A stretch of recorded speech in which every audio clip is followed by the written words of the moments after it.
So once again, welcome everybody. And your phone's doing that kind of, I'm not sure what to call it, like a little machine gun kind of noise in the background, popping in and out. But it's my headset. So is that better? That's better. Seems to be. Yeah, it's my headset then. Cool. So once again, welcome everybody. Delighted that you're here. We get to move forward this unfolding understanding.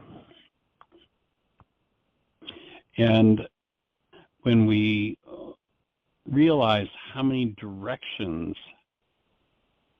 understanding can come from and how many levels that assist in correction, it's just monumental. And so looking into physiology, psychology, genetics, I mean, there are so many things that impact how we function as human beings. And then, of course, the truth of who we are, how we function as the active presence of love, and that there are physiological mechanisms that express or, what should I say, give manifestation space to either states of fight, fright, freeze, fear, fawning, fainting, and that there's a different mechanism throughout the structure when we look at physiology, at what we call the body, and how that expresses. We've talked about sympathetic dominance versus parasympathetic, and realizing that sympathetic dominance is a mechanism of fear, hostility, and stress. And while it's a wonderful system, if that system never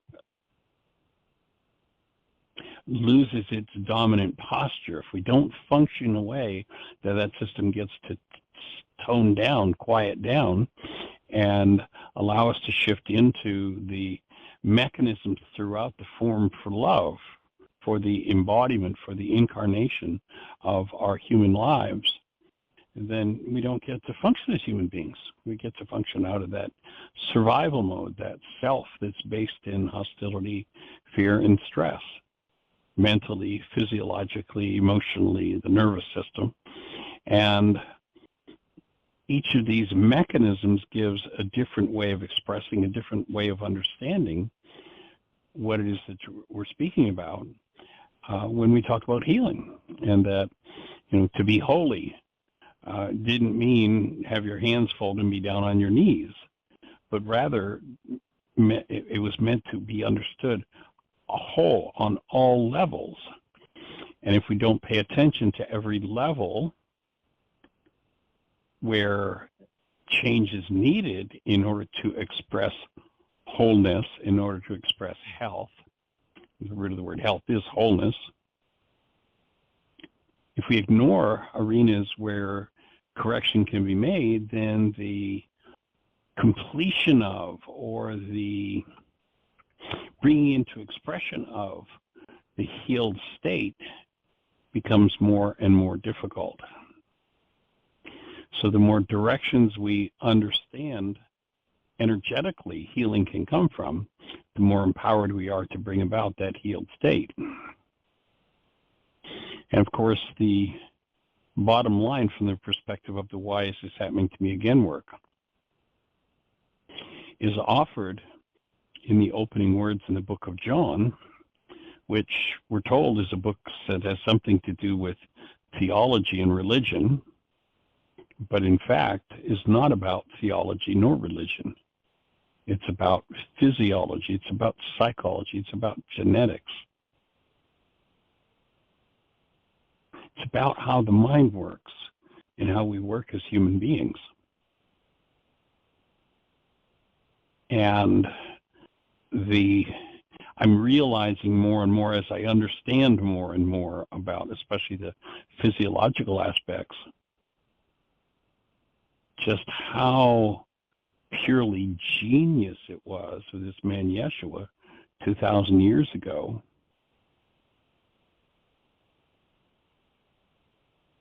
to present the process of forgiveness and to recognize that it is the most profound stress management device on the planet. And these states of sympathetic dominance are all states where people are locked into high levels of stress.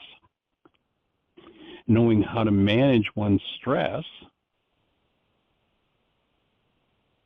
we end up with physiological difficulties because of the energy locks that happen when resources are used up because there's more stress than the system can handle. It's in here, that statement we have covered not so long ago, where we hear Yeshua saying, sufficient for the day are the evils thereof, and you go, what the heck does that mean? And then you get out of the Greek mistranslations and gross misunderstandings of the Greek back into the Aramaic, and you realize that that word evil in that context actually is more of a translation that would be unripened or incomplete. So he's saying, don't have, long form, don't have any more stressors, i.e. goals, than you can achieve in the next waking period. When you follow that directive, your stress will be at levels that are acceptable. It's when people add on the other two eternities. The eternal present is here, and what am I going to accomplish in the next waking period? In other words, it's now, a little after 1 o'clock in the afternoon, and am I going to be awake until 11 o'clock? What's on my plate? What are the stressors that I have on my plate? What goals have I set? It's so urgent to understand that stress is created by goals. It is not created by situations. And so when Yeshua says, sufficient for the day are the evils thereof, he's equating that word evil as incomplete projects, goals. People talk about stressful situations. There is no such thing as a stressful situation. Somebody walks into a switch situation and they're going berserk with pressure. Someone else stands right beside them and they're like, what's going on? So what? One person is loaded with goals related to the situation. The person has none or few. And their goals are manageable. If we find ourselves in sympathetic dominance, that fear, fright, flight, freeze, fawning, fainting mode, the resolution lies in getting out of sympathetic dominance, the overload and the overwhelm of stress. Bringing stress back to manageable levels means that I literally cancel every goal I have for beyond 11 o'clock tonight. There's something I want to accomplish tomorrow. I don't load it in my mind as a goal, because if I do, my mind is in stress, and each stressor, each time I set a goal that creates a stress, uses up resources. If I go beyond the next waking period, again, sufficient for the day are the evils thereof, then I've used resources for something that produces nothing. And that's when people become overstressed and their minds crash. Very much like a computer. You've got your word processor open, it zips right along, works fine.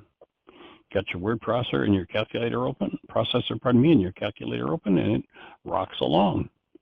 You got your word processor, your email, and your calculator open, and it's doing pretty good. But with all that open, and then you open the CAD program, all of a sudden things bog down, slow down. It's like, what happened? Well, there are only so many resources, and if the resources are filled up with activities, then the resources are no longer available. So each time you set a goal, each time you commit to producing a result in your life, that commitment uses up resources. You know, the reason why the computer crashes, let's say you've got, 16 gigabytes of RAM. And by the time you've opened 8 programs, 15 gigabytes of that RAM is used. Well, now in order to run the next program, you've only got 1 gigabyte of space. Something that's in that 16 gigs has to be removed for something else to go in, and something else, and something else, and something else. So the whole process is slowed down until the computer is overloaded and crashed. The person who knows, gee, they've got a whole day of work to do, but simply quits, lays in bed, and does nothing, is overwhelmed with stress. Too many goals. And so the urgent thing to do in that case, in order to reduce stress, so that you get your resources back, and with your resources comes higher levels of intelligence. Literally, in sympathetic dominant mode, so many resources are used up, and with those resources used up, there's no room to move information around to handle, somebody who's got 10 years of goals on their plate. There's no resources to manage that much data. So you cancel goals, not because there's anything wrong with them, but because if you set them in a time period that is not appropriate, you will be overwhelmed. And when the mind is overwhelmed, it's not going to be long before it crashes. It just quits. It says, I'm finished. I stop.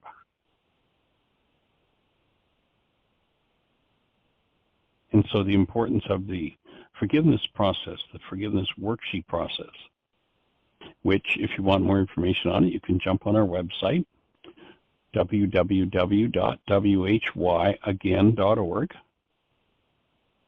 If you go up into the upper left-hand corner and click Start Here, it'll walk you right through the whole body of information that we have about forgiveness. When you engage in it, what you find is the bottom line of forgiveness, as opposed to being about letting other people off the hook, it's about removing goals from your mind and reclaiming the resources that were used up by goals that were set in an inappropriate way.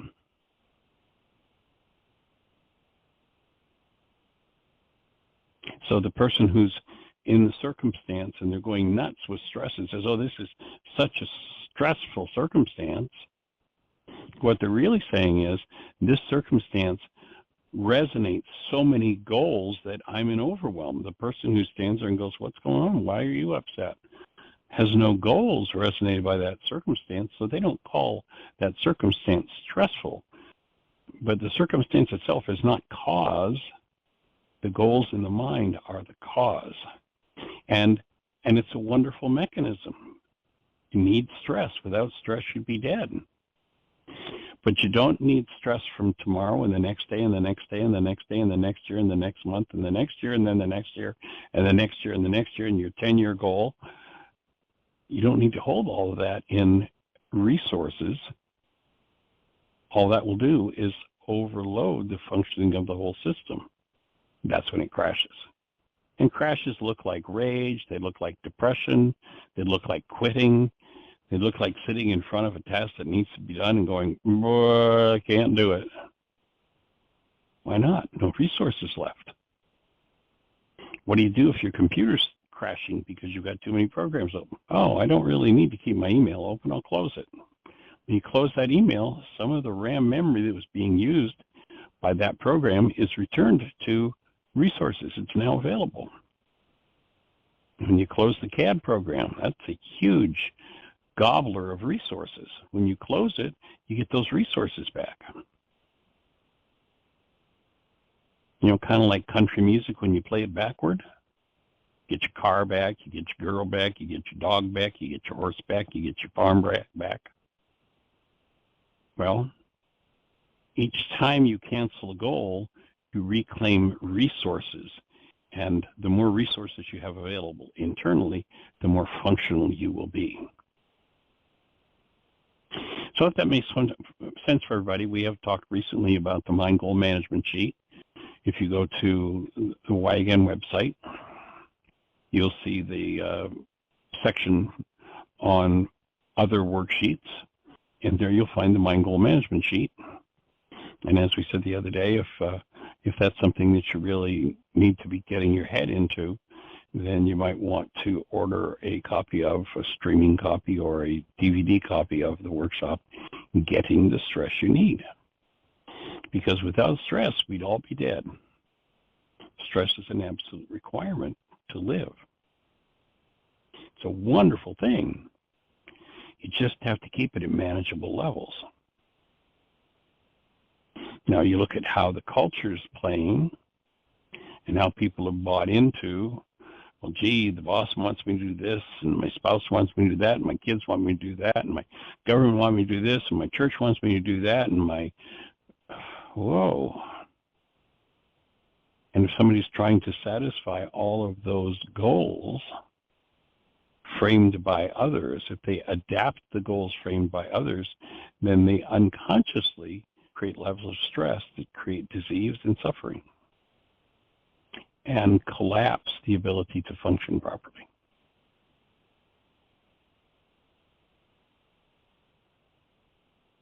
So the core of that worksheet process, the reality management, is the canceling of goals, the reduction of stress, reclaiming resources. Oh, all of a sudden we're more intelligent, more capable, more inspired.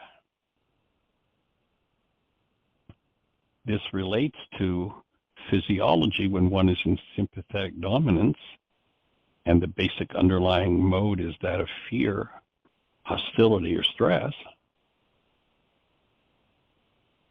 Physiological resources are shifted over to survival. That means everything to do with higher function, with thriving, with digesting, with resting, is now has a restricted blood supply, and those parts of the structure don't work properly. And virtually every disease is involved in that game.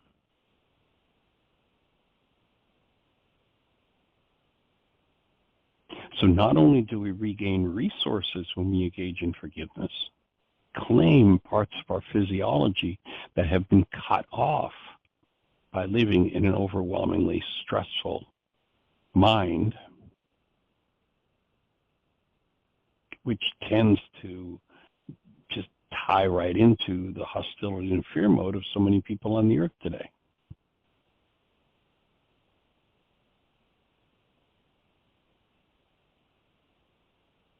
So in essence, that's where we're going with these tools.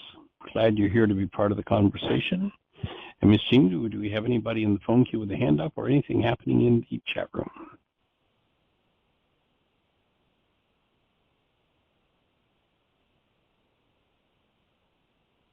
No, nobody has a hand up, and there's no one in the chat room. Actually, I got kicked out of the chat room, had to go back into it again. So it's still acting up. So if someone has a question or comment, press 1. So if you're out there in listener land and you're on one of those stations where we can't see you in our control panel, call into the show directly, 563-999-3581. And when you call that number, you'll be listening to the show directly on your phone. And then if you have a question, all you do is press 1, and we're having a conversation. So what's on your mind? How can we support you? How is your use of the tools going?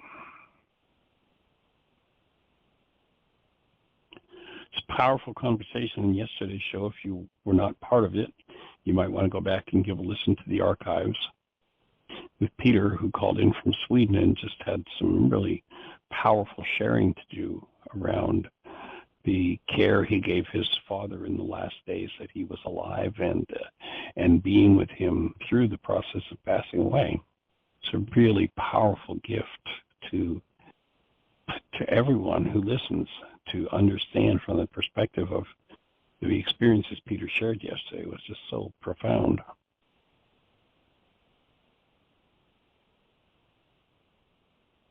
And you have a hand up. Awesome. Let's say hello. It's area code 480. You are on the air. Is this Cecilia? Yeah. Hi, Jeanie. Hi, Michael. Hey there, young lady. How can we support you today? Well, I am at Staples right now, and I need to get clear.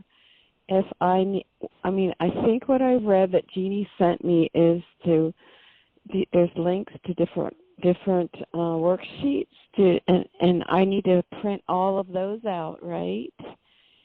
I mean, it seemed like a lot of them, but I'm just getting clear.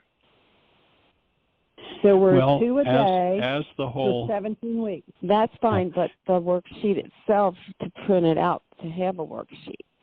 Didn't I have certain ones for certain yeah, lessons? But there's only one of each of the others. The 7-step short form or the forgiveness sheet is the only one you needed 2 a day for the 17 weeks. But the rest of you only need 1. 1 a day?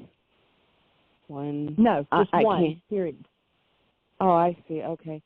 All right. I'm going to try to figure that out while I'm here and go into my phone and everything and have them print that out. But isn't it like I need how many, though, of the ones I'm going to do 2 a day total? Well, I'll tell you what. I think Jeanie sent some instructions via email on that. Yes. And so rather than take other people's time on figuring out what worksheet you need, maybe you could just refer to that and well, let me just, I will. Is it very hard to get focused with this stuff? Like I'm having issues of trying to put it all together and what's step 1 and what's step 2 and all that. Well, I mean, I get that I watch the videos and all that, and there's assignments in the videos, but is it just because there's resistance, obviously, right? I think you probably hit the nail on the head. There's some resistance. Yeah. And, the instructions are pretty simple and straightforward. And if you have a lot of goals around things like, I don't want to deal with this or avoiding things or resistance, then those goals are going to come up and your mind is going to tend to move into confusion.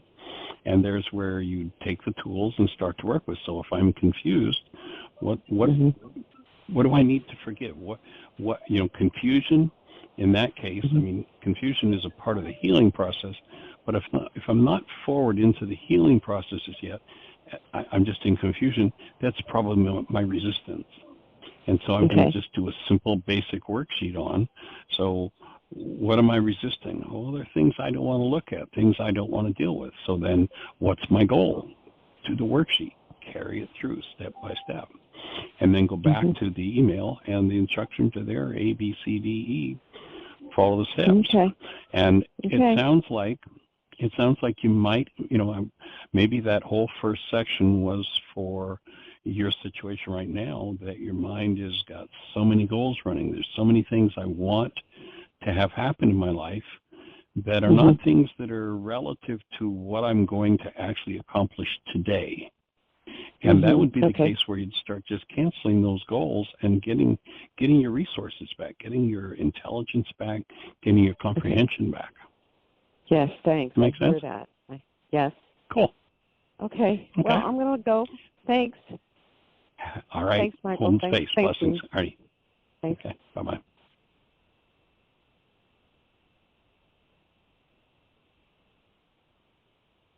All right, so press 1, and you'll be first in line. There's nobody ahead of you.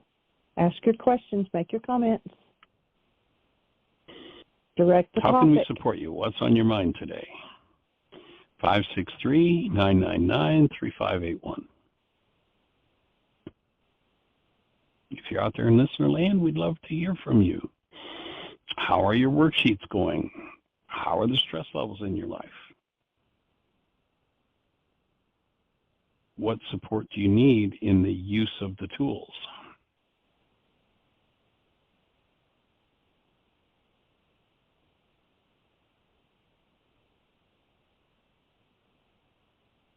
Direction would you like to see the show go today? Push 1. ask your question, and that's the direction we'll head in.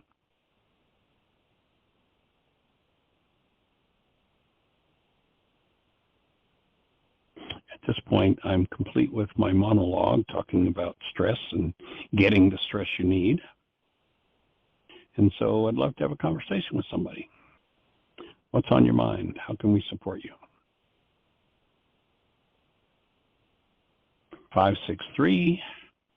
563-999-3581.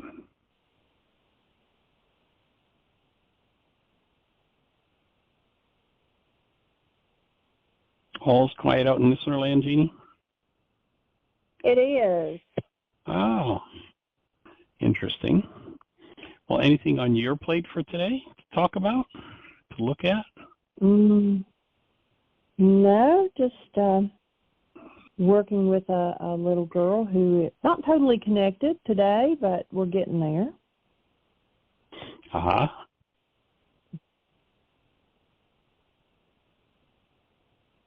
Cool. We've got Ari Rain today. And one of the things that we're working on here on the property, we've talked about before, is an indigenous garden. So this weekend we're going to take a little just personal vacation, both Jeanie and I, and head up to a place about 5 hours northeast of here in Virginia to take a look at a native species. I guess it would be called a preserve, about 4,000 acres, and the property is dedicated to the same thing that we're working on here, with just one corner of our home lot where we've eradicated the lawn, just a small area, 100 by 25 feet, big enough area when we're, laying down new soil, going over a clay base and such. But we're going to go up, and apparently this weekend is the weekend that the trilliums are out in all kinds of different color in this preserve. So we're heading up there to learn a little bit more about native species gardens, about supporting pollinators and the insect life that, although oftentimes we detest it, it is in fact one of the key foundations of our lives. Without insects, humanity's in big trouble. And sadly, there's a lot of energy about, destroying insects.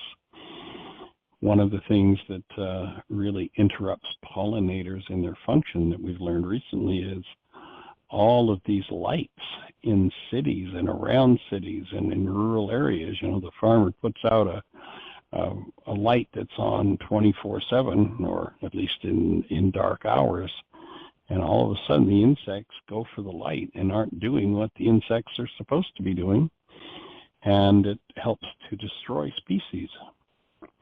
We've actually got a light just out over top of where our new pollinator garden is going to be, our indigenous species, plant species garden, and we're going to approach the city and ask if they'll take it out. Because that's one of the most destructive things there is. That, insects have never seen a world up until the last few years that is all artificially lighted. And it interrupts their circadian rhythm, it interrupts their reproduction, it interrupts everything because they're programmed to fly to the light. So lots of nuances to this new study that we've entered into of building soil, building spaces for pollinators, and recognizing that, there are certain insects that have co-evolved with just one plant. And if the developers come in and plow all species of that, or all examples of that plant out of a space, then that pollinator's gone because it can't even reproduce without that plant. So we're working to bring some of those plants onto this property to support those pollinators and hopefully assist the insect population in the world to thrive rather than go into destruction, because when they collapse, we collapse. So that's a new arena that we're looking at as part of this whole. When I mentioned that word earlier, that word holy, it's about understanding all aspects of it. People can play all kinds of games about, we need to do war because those people are a threat to us, or we need to do drugs because we're sick, or.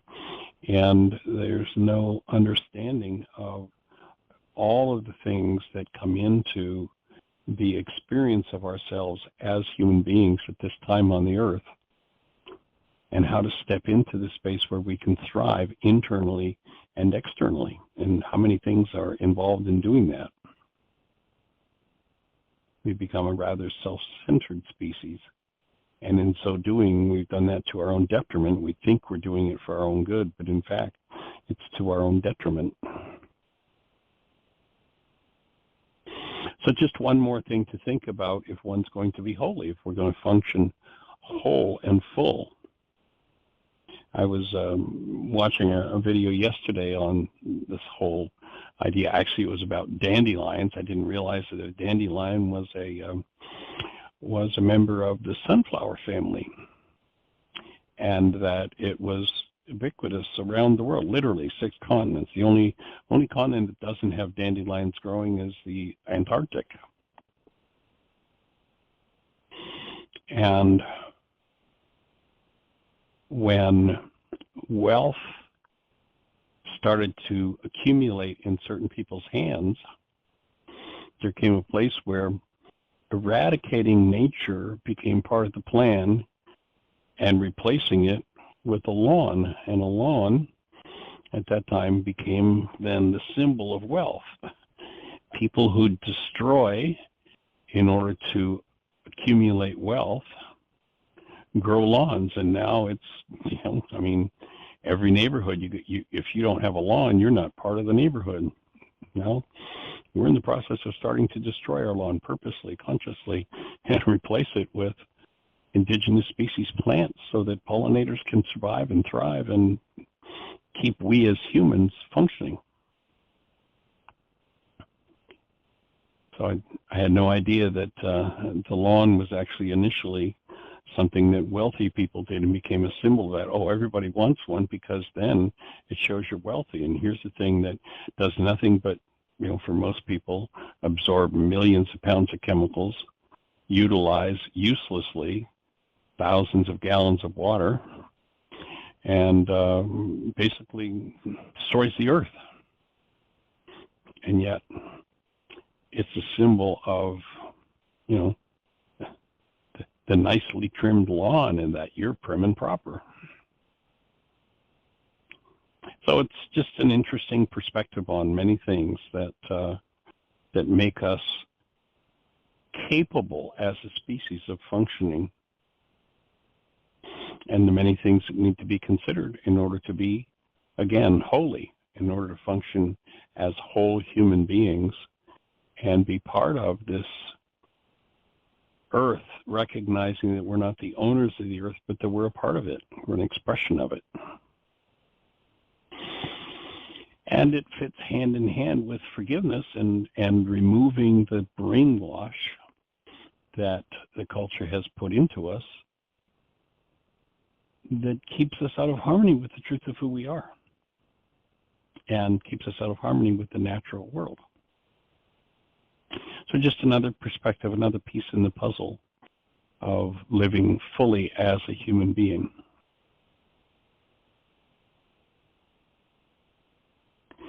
And Miss Jeanie, I'm pretty much complete with what I have to say for today.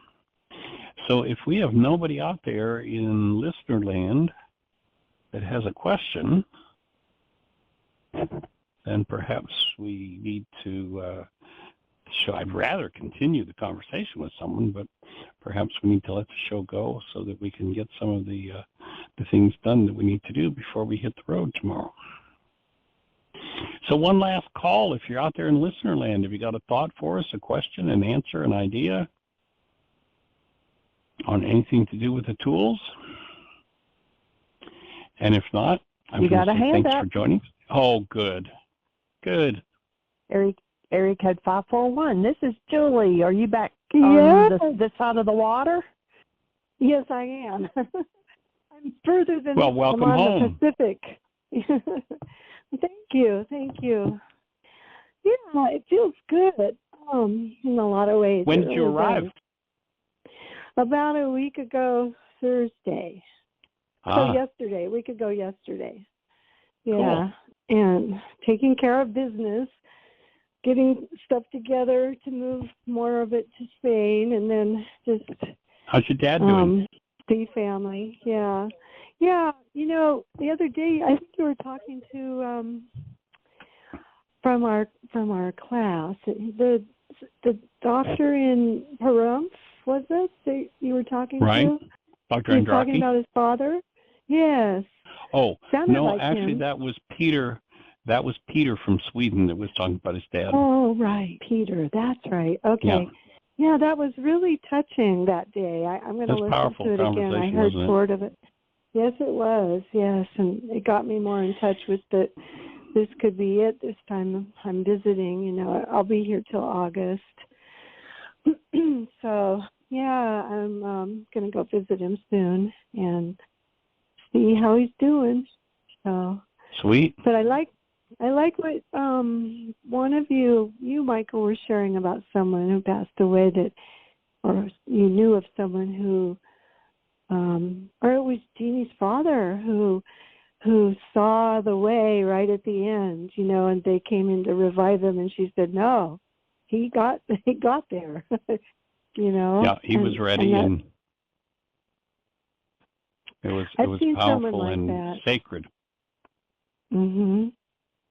Yeah, I stayed with my piano teacher overnight to kind of just be there because I was visiting, and he had a group of people visit him before he was going to pass. And in the morning, his eyes were wide open and a smile on his face, and he was looking in a certain direction, you know.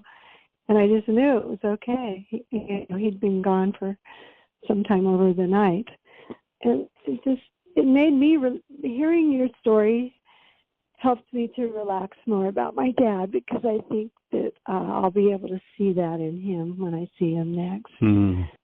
Well, my wish for you, my wish for you and for him is that you get the blessing, you know, if and when he's ready to go, that you get the blessing of actually being able to be there, hands on him, being with him when he makes that move. It's so precious. Yeah, I think that could happen, really. So I'm willing, you know, to just be there. And I was there for my mother, and that was interesting for me. I remember feeling kind of a clamminess, like I wanted to go with her, kind of, but there was something that, of course, wasn't going to let me. But you know, just that connection. And then there she went. And so I said, "Hey, Mom, have you seen God yet, or have you learned anything yet?" It was kind of quick to expect an answer. But yeah, there's been a lot of beautiful things going on for me lately. I don't know how I'll articulate this very well right now, but I'm starting to see with my partner when well, first of all, I'm listening better, okay? And I'm willing to see what projection is instead of getting defensive just because it's activated in me. And a couple of times I've been able to, just by listening, see what it is that I'm not wanting to listen to in myself that is being revealed. And it's really unique because it takes all the energy off me defending or wanting to blame back or push back or project back, and just letting it settle. And it totally relaxes him too. And it just, nothing needs to be done about the words. They just need to be said so that one feels they're heard, you know. And I'm just, it's a new experience for me that is opening other perceptions too, other awarenesses. So I wanted to share that. And Sweet. I loved our last MindShifters session. I appreciate it a lot. I lost my phone on the way here from Spain at one of the airports somehow inadvertently. Ouch. I left my phone actually on and in my main suitcase that I was checking, and it just disappeared because I think they probably detected it and had to remove it. So that's what happened, and so I lost all my notes and all kinds of things, and I get to start fresh again with what was actually what in your check-on bag?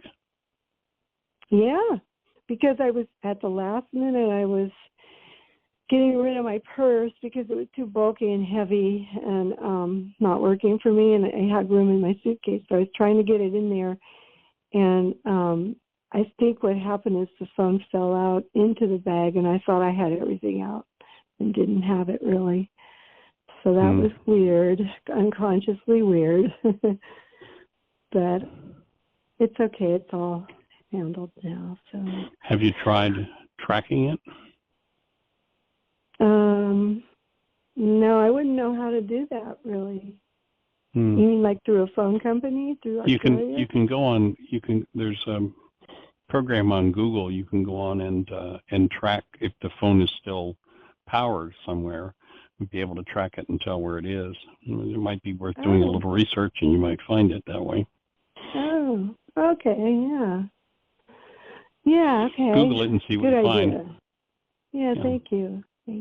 All that information can be very precious. and I hear that you've canceled your need to have it, so you're okay with it too, but who knows, maybe that'll be part of the mechanism of getting it back in your hands.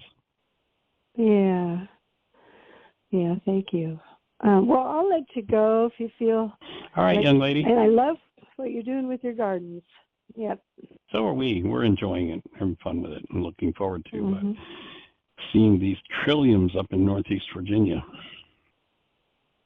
These trillions? Trilliums. This preserve that we're going to was set aside, donated by somebody. It's about 4,000 acres, and their claim to fame is they have this flower called a trillium, which is actually, I understand that all around the country, although it covers the whole East Coast, that it's illegal to pick just about everywhere. I'm not sure exactly what the dynamics are of that, but it comes in all kinds of colors. It's actually the provincial flower of Ontario, Canada, and so that's where we're heading this weekend to a place where this is supposed to be the weekend where they are at their peak. So we're going to go catch that and hang out with the trilliums and the other native species up there. Oh, that sounds really great. I missed that earlier in the show. Well, take a photo or two. We'll be taking some photos for sure. Yeah, that'll be wonderful. Are you taking granddaughter? No, she's staying home. We try to pry her out of Mom and Dad's hands a little more at a time, but that's not always easy. They're at work during the week when we're taking care of her, but otherwise they definitely like their time with Arya, and they're both Ryan and Gabby. They're awesome parents. Ryan he has a day off, and Arya's with him rather than send him over to Grandma's and I'll go do my own thing. They're pretty awesome that way. That's good. Has to balance, It's really so. I bring up the summer intensives, and is it coming along? And is there going to be a kitchen that we cook in together as a group, or a chef that we have heading it up, or how's that all coming along? Well, we've decided to let it go. That it was just more of a project to get something going. If you remember, initially we had a group that had inquired and wanted to use the center, and that was kind of the energy that they were creating was part of what was inspiring us to go ahead and do a summer season. And then at the very last minute, they dropped out, and we did hold off for a few weeks just looking at what all the, the dynamics were involved and what it would take to open the center after being closed down for 3 years, and, blah, blah, blah, all it would take. And just came to the point a couple of weeks ago of deciding it was just too much to do. So we've let the summer idea at Heartland go this year. Okay. There were a couple people that said they were interested, but nobody was like full commitment. And so we do have a building that needs a roof, so we're just going to have to hire somebody there in Theodosia to fix it, since our work team is not going to be there. Which roof? Which one of the cabins? Eternal support, yeah. Oh, yeah, right. Oh, yeah, I know. That chore list increases, doesn't it? Yes, whether we're there or not, it goes on. Yes, it does. So. I'm sure there are a lot of natural pollinators there, and other kinds of critters and insects. Yes. It's a healthy environment. Yeah. It is. It's definitely a lot of waters. Although, sadly, when the settlers went through there back in the early part of the last century, they basically clear-cut everything. There's virtually no old-growth forest left there at all, which is really a shame. And of course, that led to topsoil disappearing. You think about the Dust Bowl back in the 30s in the Midwest. Well, that was kind of, the whole Ozarks was just clear-cut and pretty much trashed environmentally. Wow. Restoring that, we've spent years at Heartland building soil, so we've got some really great soil. If we get things back to the point where we're ready to do gardens again, that'll be awesome. But at this point, with our obligations here with Aria, especially, in 2019, Jeanie stayed here with Aria and her dad while I went and did the summer season. And that was part of what was going to have to happen again this year, that I'd be leaving for a couple months. And so it just was more than we were ready to do. Yeah, I hear you. So we let it go. Yeah. But we'll keep you posted. Yep, sure. Thank you. Thank you. All Well, right, have a wonderful weekend. All right. Okay, Bye-bye. you too. Welcome home. All right, bye-bye. Thank you. Bye-bye. All right, well, we're down to about 13 minutes or so. Time for another conversation or two if you're out there in listener land. 563-999-3581. Miss Jeanie? And it's actually 10 minutes, so come on, press 1. I would rather have another 10-minute conversation with somebody. If you're out there with some questions for us, how can we support you? Otherwise, I'm going to just say thank you for joining us and have the best year yet of your eternal life. It's an awesome gift to give the world. Blessings. Bye-bye.